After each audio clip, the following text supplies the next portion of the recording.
يا صلي وسلم دائما۔ درود و سلام پڑھنے کی برکت کا اندازہ اس بات سے ہو رہا ہے کہ اللہ رب العزت درود پڑھنے والے پر خود درود بیچتا ہے۔ حضرت عبداللہ بن عوف رضی اللہ تعالی عنہ روایت کرتے ہیں کہ حضور نبی اکرم صلی اللہ علیہ وآلہ وسلم نے فرمایا، جبرائیل علیہ السلام میرے پاس آئے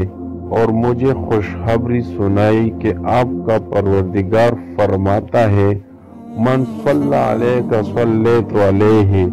ومن سلم علیک سلمت علیہ، یعنی جو شخص آپ پر درود پڑھتا ہے میں اس پر درود پڑھتا ہوں، اور جو کوئی آپ کو سلام عرض کرتا ہے میں اس پر سلام